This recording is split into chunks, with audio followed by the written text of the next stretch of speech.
And hello and welcome to the Rangers Coaches Show. I'm your host, Justin Adams, and I'm sitting here by the one and the only, the men's soccer coach, Tony McCall. And Coach, overall, how would you grade your team's performance coming out so far this year? You know, where we're at right now, starting out at 3-0, Justin, we were ticking along pretty good, and I think now with we had a couple of poor results, so we have a little bit of work to do, but we've got a good group of kids. Definitely. You had a couple of games on the road. Even though you have dealt with injuries, how can playing on the road help bring your guys closer together? It's always difficult in the RMAC to go on the road, no matter where you're going, because it's just such a tough conference in all the sports. Although I can just talk about soccer, the soccer conference is a beast. And so anytime you go on the road, any kind of a result that you can get is going to be a good result. Unfortunately, we've just made a couple of mistakes that we've been punished for. Definitely. Here speaking with men's soccer head coach Tony McCall. And Coach, one of the things that you have to deal with is adversity. Every team has it, but this year is a little bit more unique. You have a couple of injuries. A couple of guys have went down. One guy's went down with an ACL tear. Who are some guys that you have seen, though, step up in light of the injuries? It's we have a pretty young group. Some of the guys that have gone down have been, big players for us. Some of the younger guys that have stepped up and really impressed me to, really carry us a little bit. Freddie Swells is an older guy, one of our English graduate students who's stepped up. We've got Josh Burnett. Luca Coulter, or German kid who has really stepped in defensively and done a fantastic job for us. Colton Hefty, Caleb Larson. I mean, we're working hard. The guys, we're not playing poorly.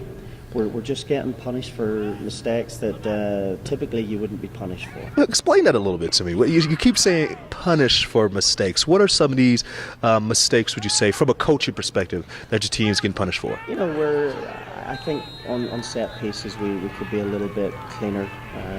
We've lost a couple of guys, and as far as opponents making runs into the box and we're not following them, or people are just switching off momentarily, and at this level we typically don't get punished for that, but it seems like right now we're just struggling a little bit to close games out. All right, that is Coach Tony McCall of the men's soccer team. Coach, thank you so much for joining us, and when we return we'll have an opportunity to talk to the women's side, and that will be with J.B. Belzer, as his team is off to a flying start as well. We'll be right back on the Rangers Coaches Show.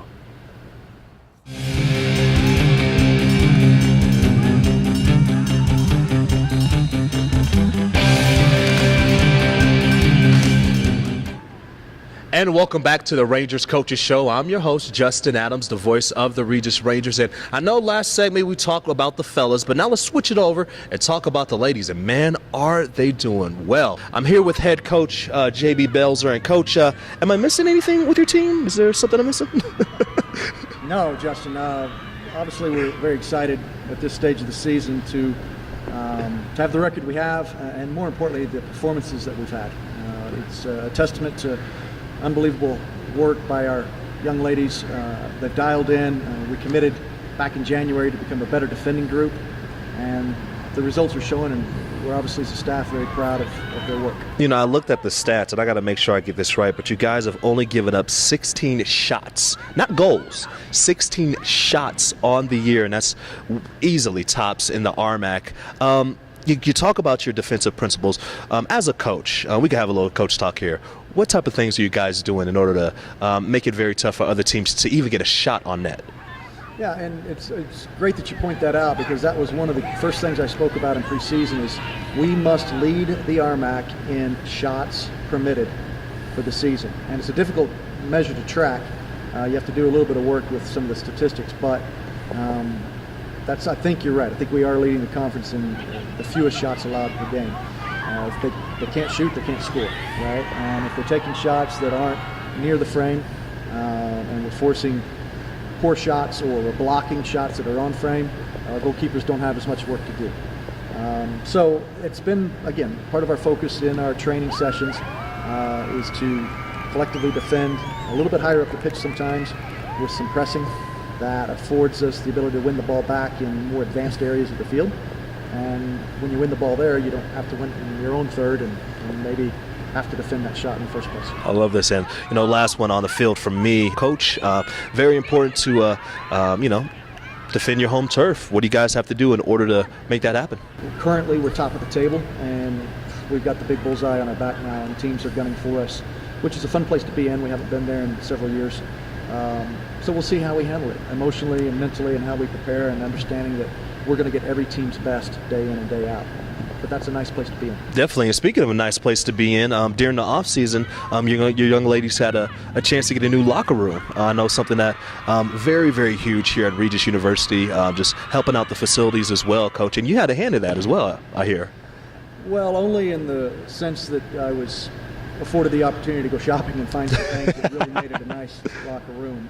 We had amazing donor support to fund the locker room, combined with our women's lacrosse program. And it's a special place. Our players now feel like they have a place where they can come together and do some bonding. If they want to study in the middle of the day in a quiet space, I often go in there and there's kids studying. They can bring their lunch and put it in the refrigerator and come in and have a quick bite on campus. So showering post-training before class, we never were really able to do that. Now they can go to class actually looking like a student. Yeah. So there's a lot of positives that have come from having a locker space. On game day, they pump the music and the bass is driving and they get you amped up and ready to play. And it's these things that really help to define the student-athlete experience. And we're very blessed, very fortunate that the university and our donors have afforded us this opportunity. All right, well, Coach, thank you so much for your time. Your ladies are doing very well, so best of luck to you.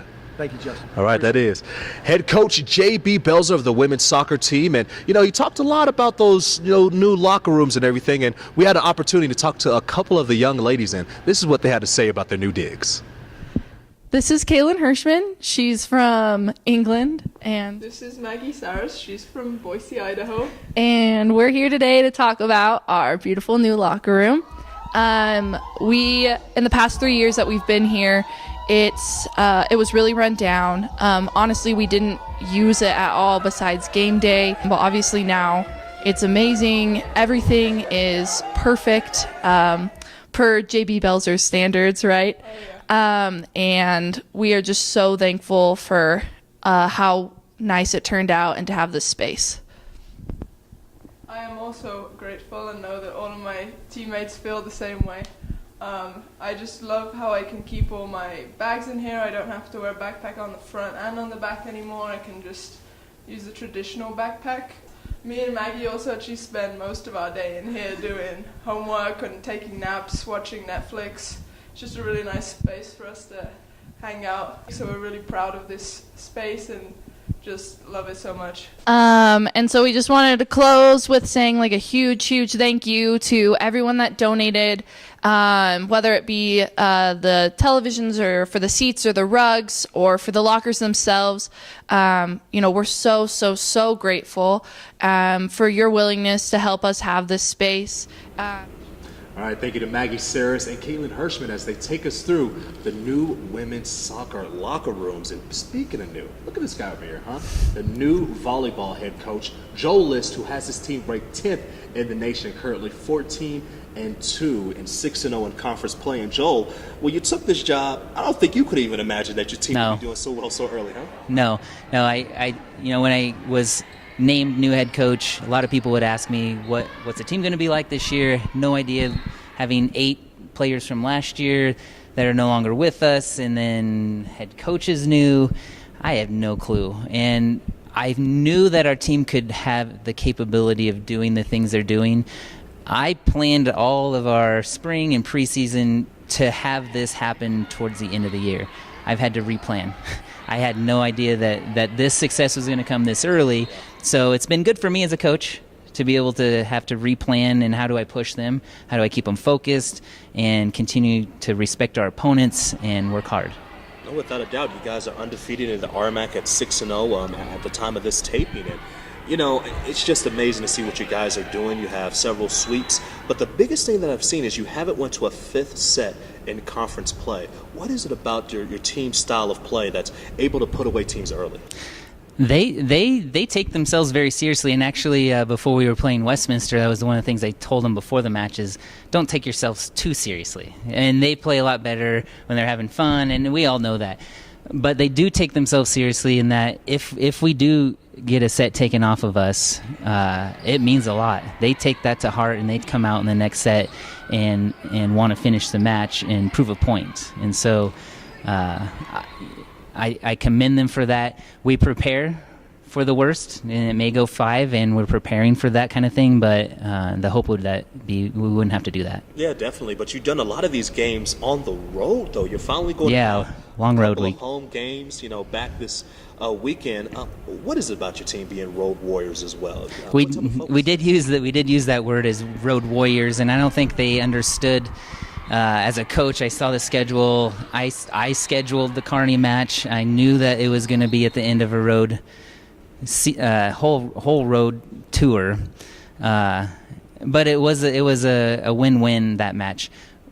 We got back late from Gunnison, turned around on a Sunday night or Sunday morning, turned around on Monday, left for Shadron, got that whole week, got back late from Salt Lake City on a Sunday morning, turned around, left for Kearney on Monday. They've been handling themselves. I want to commend them in the classroom. These girls on the bus, everywhere we go, are studying, and then studying our opponents at the same time, and then they flip the switch, and then they compete. But we're happy to sleep in our beds for more than 3 nights. We're looking forward to a big home crowd and playing in front of our own fans and having a little bit more to play for when it comes to that. All right, now you come back this weekend for 2 games. You go up against South Dakota Mines as well as Black Hills State, and you hit the road for 2 more, but then you have a 4-game homestand. Okay. The importance of the next couple of games, especially 6-0, you still have teams like Metro on your heels. Right, we've had a lot. Colorado School of Mines are right there, and then Colorado Christian, who many picked to win the whole thing this year. What do you have to do to stay up top the mountain in Armac? Yeah, that's a conversation we just had in our office. And so we talked about how we competed yesterday and how that is going to affect us in a positive way for our future, because we may be undefeated, but there are teams that are very good that have beat us in the past, and we have to bring everything we have to every game because we know our opponents are going to do that. And it starts in practice. And so we explain that, and we hold each other accountable in practice. But there are, like all of the teams you just said, there's no one that we have to, we can have the opportunity to overlook. And it starts this weekend. Both our opponents this weekend have the abilities to play great volleyball, and it just makes us better if they do that. But it feels great to be on top of that standing. I'll tell you that. We'll take it while we have it, right? That is Joel List. See, a man with a whole lot of smile, and for great reason, as his team is 14-2 and 6-0 in Armac, playing the 10th-ranked team in Division II volleyball. Yeah, this team right here at Regis University. Joel, thank you yet again for joining us today, as you are at the Rangers Coaches Show. And that'll be it from us at the Rangers Coaches Show. So we'll do our show every month. This will be for the month of September. We'll have something else for October, probably a little bit of basketball sprinkled in, especially once we get to November, but we'll definitely be talking about the volleyball team as well. So for everyone here at Regis University, I'm Justin Adams, the voice of the Regis Rangers, saying so long, and we'll see you next month.